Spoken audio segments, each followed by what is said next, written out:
Welcome students the periodic पाठशाला।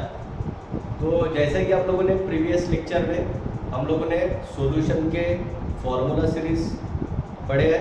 इसका अलग वीडियो मैंने बनाया है, आपके प्लेलिस्ट में है। उसके बाद उस पर हम लोगों ने दूसरा वीडियो बनाया था कि सॉल्यूशन में के MST में जो क्वेश्चन आए वो सभी हम लोगों ने अच्छे तरीके से सॉल्व किया। आज तीसरे लेसन के बारे में बात करते हैं। आपके सामने लिखा है, आपको दिख सकता है। मैंने पहले दिन ये चीज़ क्लियर किया था कि पहला जो वीडियो आएगा वो उस लेसन के फॉर्मूले पे आएगा और दूसरा जो वीडियो रहेगा वो उसके रिगार्डिंग जितने भी MST में क्वेश्चन आए हैं। कुछ क्वेश्चन अपन यहाँ करने वाले हैं, कुछ क्वेश्चन आपको करने के लिए बोला है। कहाँ से? वो एग्जाम साइट से आपको पता है, सभी क्वेश्चन अवेलेबल। तो चलिए टाइम ना वेस्ट करते हुए स्टार्ट करते हैं। तो आज तीसरे लेसन के बारे में बात करें हम लोग, आयोनिक इक्विलिब्रियम। तो मैंने पहले दिन ही बोला था कि जो रिक्वायरमेंट है MST में किस टाइप के क्वेश्चन आएंगे, उसी टाइप से मैंने फॉर्मूले को भी डिज़ाइन किया है ताकि आप लोगों के लिए काफ़ी आसान बने MST। ध्यान रखना सभी चीज़ें मैं बोलते आ रहा हूँ। तो अभी तक में हमारे 2 लेसन कवर हो गए। पहला सॉलिड स्टेट कवर हो गया, दूसरा कौन सा कवर हो गया? सॉल्यूशन। आज तीसरे के बारे में बात करना स्टार्ट करें। फॉर्मूला बराबर ध्यान से समझना। लेसन का नाम है आयोनिक इक्विलिब्रियम। पहले टाइप का क्वेश्चन MST किस पे आ सकता है? Oswald dilution law. बड़े हैं सभी। जब स्टेट बोर्ड का प्रिपरेशन किए, स्टेट बोर्ड का प्रिपेयर लिखे, सभी चीज़ें न्यूमेरिकल भी आया था, आप सभी को पता। तो ध्यान रखना ऑसवाल्ड डाइल्यूशन लॉ। डाइल्यूशन मतलब क्या होता है? Addition of water. जितना ज़्यादा वाटर ऐड करेंगे आप लोग किसी भी सोल्यूशन में, उतना आपका सोल्यूशन क्या होगा? डाइल्यूट होते रहेगा। तो चलते हैं ऑसवाल्ड डाइल्यूशन। फिर पहले केस का क्वेश्चन आता है। तो याद रखना ऑसवाल्ड डाइल्यूशन का 2 चीज़ों के लिए आप लोगों ने पढ़े, एक वीक एसिड के लिए पढ़े और दूसरा वीक। सिंपल, कोई टेंशन लेना नहीं। फॉर्मूला बराबर ध्यान रखना। वीक एसिड के लिए आया तो फॉर्मूला आप लोग क्या लगाना? K = अल्फा स्क्वायर इंटू सी। मैंने सभी का एब्रिविएशन लिखा है। एक एक चीज़ मैं बोल रहा हूँ, बराबर सुनते चलना और बराबर ध्यान देते चलना। पहला फॉर्मूला आपको पहले फॉर्मूले में क्वेश्चन आ सकता है। अब K का नाम पता है तो K मतलब कांस्टेंट होता है। कौन सा कांस्टेंट बोलेंगे? तो डिसोसिएशन कांस्टेंट। A लिखा है तो वीक एसिड होता है, मीनिंग पैरेलल। B लिखा है तो क्या मीनिंग होता है? Weak base. इतना ही डिफरेंस है। इसलिए ध्यान रखना क्वेश्चन मैंने हर एक टाइप का फॉर्मूला लिया है। कोई भी एक टाइप का फॉर्मूला आप लोग याद रखो, दूसरे टाइप का फॉर्मूला आप खुद ही पेपर में बना सकते हो। नहीं तो मैं हर एक टाइप का तो आप लोग कंफ्यूज हो जाओगे, ऐसा नहीं। तो पहले टाइप का क्वेश्चन K निकालने के लिए अगर आया, चाहे वो वीक एसिड के लिए हो चाहे वो वीक बेस, फर्क इतना ही है। वीक एसिड बोला तो यहाँ A लगाना, वीक बेस बोला तो यहाँ क्या लगाना? B लगाना। इतना ही बराबर ध्यान।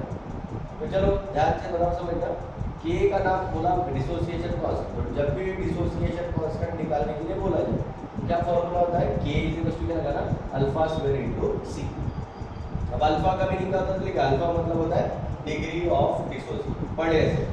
सी का मीनिंग क्या होता है? सी मतलब होता है कंसंट्रेशन। ध्यान रखना जब न्यूमेरिकल आपके सामने आता है वो एक चीज़ आप लोगों को आइडेंटिफाई करना है।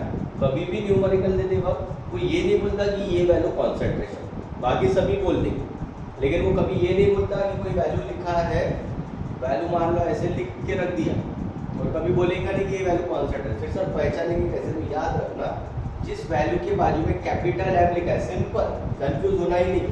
जिस वैल्यू के बाजू में कैपिटल M लिखा है वो कैपिटल M किसका यूनिट होता है? कॉन्सेंट्रेशन। Remember this. तो पहले टाइप का क्वेश्चन वीक एसिड है तो A लगाना, वीक बेस है तो B लगाना, बाकी राइट हैंड साइड तो सेम ही, अल्फा स्क्वायर इंटू सी। आयो पहले टाइप का क्वेश्चन सभी को। अब आपके दिमाग में क्वेश्चन आता है सर कभी सिर्फ क्या K पूछेंगे? नहीं, कुछ भी पूछ सकता है। अल्फा पूछा निकालने के लिए तो क्या करोगे रे आप लोग? अल्फा स्क्वायर एक साइड कर दो, सी मल्टीप्लाई में नीचे आएगा तो क्या होगा? डिवाइड। क्या होगा? K अपॉन सी। आपको क्या निकालना है? अल्फा निकालना है। तो अल्फा निकालना है, स्क्वायर इधर जाके क्या होगा? Under root. तो अंडर रूट क्या होगा? K upon. सिंपल सा, कोई टेंशन लेना नहीं, कुछ करना नहीं। इसीलिए मैं ये भी लिख सकता हर एक टाइप का, लेकिन आप लोग इतने सभी लोगों को अंडरस्टैंडिंग है कि क्वेश्चन किस तरीके से सॉल्व करें। तो डिपेंड करेगा टाइम पे। सी बोला तो कैसे निकालोगे? तो सी का फॉर्मूला क्या बनेगा? अल्फा स्क्वायर मल्टीप्लाई में नीचे आएगा तो K अपॉन क्या हो जाएगा? Alpha square. तो कोई टेंशन नहीं, पहले टाइप का क्वेश्चन। आई होप सभी को क्लियर। K मतलब होता है dissociation constant of weak acid. के भी बोला तो डिसोसिएशन पासवर्ड, और बी इसके सिवा और कोई कंफ्यूजन है। This is the first type of question और आयनिक। और अगेन बोल रहा हूँ ये लेसन इतना इजी है, आराम से क्वेश्चन है, समझो 1-2 मिनट में क्वेश्चन आप लोग सॉल्व करके सीईटी पे आगे निकल गए। इसलिए इतना ही कंटेंट है। कॉन्सेप्ट मैंने बोला आपको 2 पार्ट में आपको सिलेबस कवर करना है। कॉन्सेप्ट पार्ट, न्यूमेरिकल पार्ट जितना भी वो मैं बोर्ड पे लेने वाला हूँ, मेरे प्लेलिस्ट में सभी चीज़ें ऐड हो रही है, आप लोग बराबर फॉलो करते लो, कोई अलग रिसोर्सेज लेने की ज़रूरत नहीं है। मैंने पहली क्लास में बोला था ये पीरियोडिक गुरु का बोलना है कि ध्यान रखना कोई भी अलग से आपको पब्लिकेशन ये कुछ नहीं यूज़ करना, जितना मैं अच्छी तरीके से यूट्यूब के चैनल पे करवा रहा हूँ वो अच्छी तरीके से करो, और स्टेट बोर्ड का अगर टेक्स्ट बुक है तो वहाँ से थ्योरेटिकल वर्ड्स अंडरलाइन अच्छे से करके पढ़ के जाओ, ये मेरी गारंटी पूरे क्वेश्चन सही बने, चाहे वो 11th का हो चाहे वो 12th का। लेकिन मैंने बोला था 12th पे ज़्यादा फोकस दो क्योंकि 40 क्वेश्चन आते हैं, इसलिए ध्यान रखना बराबर, नो नेगेटिव मार्किंग तो आराम से लगता है। चलो पहले टाइप का क्वेश्चन आई होप सभी को क्लियर। तीसरा बोला है परसेंट डिसोसिएशन निकालने के लिए है। परसेंट डिसोसिएशन देखो नाम में लर्निंग नहीं करना पड़ो, डिसोसिएशन का मीनिंग पता है, डिसोसिएशन मतलब क्या था, अल्फा आ गया, और परसेंट निकालना किसको नहीं आता। परसेंट जब भी बोला परसेंट निकाला तो जो भी वैल्यू आता है उसको किससे मल्टीप्लाई करते हैं, 100 से। 100 से मल्टीप्लाई करेंगे तो आपका क्या निकल जाएगा वहाँ पे, परसेंट डिसोसिएशन। आई होप पहले 3 फॉर्मूले सभी को, आई होप सभी को क्लियर, सिंपल सा है, कोई टेंशन लेना नहीं, कुछ करना। सबसे इंपॉर्टेंट चीज यहाँ लिखा है, most important part for this lesson, कौन सा, आयनिक इक्विलिब्रियम। क्या पावर रूल, ये सभी को आता है, डिवाइड करते बैठना ही नहीं, मैक्सिमम आंसर पावर इसमें ही निकल जाएगा आपका, मोस्ट इंपॉर्टेंट चीज। अब ये आप लोग पढ़े हो, बस मैंने एग्जांपल के लिए लिखा है, इसी को लेफ्ट टू राइट रूल बोला था। लेफ्ट से राइट की तरफ अगर पॉइंट शिफ्ट करोगे, पढ़ा चुका हो, अगर मान लो ऐसा वैल्यू है, ये मेरा लेफ्ट है, ये मेरा राइट है, लेफ्ट से राइट की तरफ पॉइंट शिफ्ट करोगे, पॉइंट का कितने डिजिट है, तो ये 0 तो कोई काम कर लेंगे, कितना हो जाएगा 2 × 10 का पावर, कितने डिजिट है तो 10 का पावर क्या हो जाएगा, -2। तो इस तरीके से आपको शिफ्ट करना है, तो आपका न्यूमेरिकल जल्द से जल्द 1 मिनट भी नहीं लगेगा, मैं बोल रहा हूँ, आसानी से क्वेश्चन सॉल्व हो जाएगा। और राइट टू लेफ्ट बोला तो क्या होगा, इधर से इधर आओगे तो पावर क्या रहेगा, positive. This is the first type और ऑस्मोल डायमेंशन। मोस्ट इंपॉर्टेंट चीज, जब भी आप लोग आयनिक इक्विलिब्रियम का न्यूमेरिकल करते हो, एक चीज इस लेसन में अच्छी तरीके से दिमाग में फिट रखना है कि सर क्या हम लोगों को जो भी पॉइंट डेसिमल में उसको पावर में, बस खत्म, इतना ध्यान रखो, आसानी से तुम्हारे क्वेश्चन आयनिक इक्विलिब्रियम में कोई भी क्वेश्चन लग जाए। आई होप पहले टाइप के क्वेश्चन सभी को क्लियर। क्वेश्चन भी करने वाला हूँ सेकेंड वीडियो में, आपको ध्यान रखना सेकेंड वीडियो में क्वेश्चन भी अपन करने वाले हैं। तो चलो देखते हैं, फर्स्ट टाइप हो गया अपना, सेकेंड टाइप तो मोस्ट इंपॉर्टेंट पीएच है। पीएच का फॉर्मूला है, पीएच का फॉर्मूला पढ़ाते वक्त ही बोला था, पीएच पीओएच बिना लॉग से सॉल्व होता नहीं, इसलिए फॉर्मूला याद रखने का तरीका, दोनों में log to the base 10, negative negative ध्यान रखना, एच है तो एच आया, ओ एच है तो ओ एच है, खत्म। तो पीएच का फॉर्मूला हो गया minus log to the base 10 concentration of H positive. POH का फॉर्मूला हो गया minus log to the base 10 concentration of positive. कभी हो सकता है एच पॉजिटिव को H3O पॉजिटिव बोला है, कंफ्यूज मत होना, एच पॉजिटिव मतलब कि हाइड्रोजन आयन होता है, और H3O पॉजिटिव मतलब क्या होता है, हाइड्रोजन, कोई टेंशन नहीं। चलो जरूर नहीं है दोनों निकालने की जरूरत पड़ेगी, कभी हो सकता है पीएच निकल जाए, पीओएच निकालना पड़ेगा दूसरी तरीके से, तो रिलेशन है पीएच प्लस पीओएच कितना होता है 40। आप लोग स्केल भी पढ़े हो पीएच के 9th क्लास में, आयनिक इक्विलिब्रियम नया कुछ नहीं करो, 9th क्लास में जिसका एसिड बेस सॉल्ट आता है उसके लिए आयनिक इक्विलिब्रियम कुछ नहीं है, सभी बात करते हैं। पीएच प्लस पीओएच कितना होता है, मान लो कि पीएच आपके पास है तो पीओएच निकालेंगे तो डायरेक्ट। कभी क्या होता है, एक चीज याद रखो, ये दो फोर्थ और फिफ्थ फार्मूला मोस्ट इंपॉर्टेंट। कभी क्या होता है, ये फार्मूले से ये एक फार्मूला है हमारे पास अल्फा निकलने का, और दूसरा फार्मूला ये वाला अल्फा निकलने। तो याद रखो, जब एसिड के लिए बोला जाए, रिमेंबर एसिड का डेफिनेशन और बेस का डेफिनेशन सभी को पता है। एसिड का डेफिनेशन होता है H पॉजिटिव, और बेस का डेफिनेशन क्या होता है, OH। ध्यान रखना, एसिड के लिए बोले अल्फा अगर नहीं निकाल पा रहे इस फॉर्मूले से टेंशन लेते, दूसरा भी फॉर्मूला एसिड का डेफिनेशन क्या होता है, कॉन्सेंट्रेशन ऑफ H, क्या होता है फॉर्मूला अल्फा इनटू, यहाँ से आपका H पॉजिटिव। आसान बेस बोला तो करना कुछ नहीं, अल्फा इंटू सी है, एच पॉजिटिव की जगह क्या है ओ एच, बस इतना। ये सेकेंड टाइप है question, most important, most simple. मेरी गारंटी है आपके आयनिक इक्विलिब्रियम में कोई भी क्वेश्चन आने तो आसानी से। This is the second type of question for ionic. First type is Oswald dilution law and second type is pH and. I hope सभी को क्रिस्टल क्लियर हो रहे फॉर्मूले सभी के, सभी चीज़ें लिखा है आसान भाषा में, आसान चीज़ों में, ताकि आप लोगों को कोई टेंशन नहीं। थर्ड टाइप का क्वेश्चन है buffer solution, most important question आता ही है, जितना भी लिख रहा हो सभी क्वेश्चन आने वाले, इसलिए आप लोग बराबर ध्यान ही रखो। फॉर्मूला सीरीज तो बिना सभी स्टूडेंट को बोल दो, जितने भी आपके दोस्त भी उनको बोल दो कि पीरियोडिक ग्रुप के सभी फॉर्मूला सीरीज कर दिया ना, नहीं तो आएंगे क्वेश्चन तो बोल देना। सभी क्वेश्चन आपके एग्जाम में लिखेंगे, ये मेरी गारंटी। तो बराबर समझते हैं। बफर सोल्यूशन दो टाइप के क्वेश्चन आ सकते हैं, एसिडिक बफर सोल्यूशन बोल सकते हैं या बेसिक बफर सोल्यूशन। देखो पढ़ने का तरीका क्या है, एसिड है पीएच आया, बेस है तो पीओएच। पहले तो ये चीज़ पता होना चाहिए, एसिडिक है तो पीएच आएगा, बेस है तो पीओएच। फिर क्या है, ये पी को वैसे लिखना, एच पॉजिटिव का डेफिनेशन होता है एसिड का, तो उसके लिए कांस्टेंट होता है के। OH नेगेटिव होता है बेसिक का, तो उसके लिए कांस्टेंट होता है के plus log to the base 10 तो आता ही है। तो आपको पता है स्टार्टिंग में बोला विदाउट पीएच पीओएच आपका लॉग से सॉल्व नहीं होगा, लॉग चाहिए। तो लॉग आया, log concentration of chemical salt upon acid है तो एसिड, बेस है तो बेस, दोनों में कॉन्सेंट्रेशन।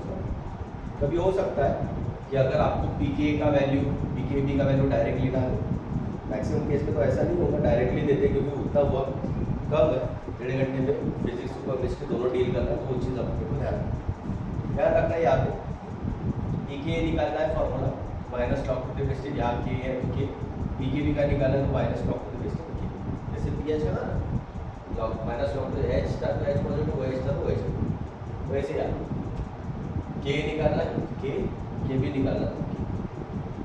याद रखना अबो इक्वेशन, ये दोनों इक्वेशन पूछते हैं क्या नाम होता है, हेंडरसन हेसेलबेल्च इक्वेशन। क्या ये जो दोनों इक्वेशन के जो नाम होते हैं, साइंटिस्ट ने दिया, पूछा है स्टेट बोर्ड में तो काफी बार पूछा है, सीटी में भी पूछेगा, ध्यान रखना पूछ सकते हैं। हेंडरसन हेसेलबेल्च इक्वेशन कौन से, तो आपको पता होना चाहिए हेंडरसन हेसेलबेल्च इक्वेशन किसमें आते हैं, बफर।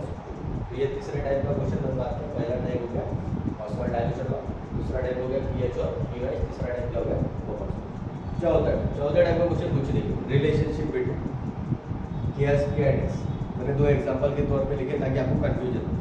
मतलब ये चौथा टाइप का क्वेश्चन ऐसे है, इसके लिए कोई स्टैंडर्ड फार्मूला नहीं, तो आप बोलोगे सर स्टैंडर्ड फार्मूला बताओ, ये कुछ स्टैंडर्ड फार्मूला वो कंपाउंड पे डिपेंड करेगा।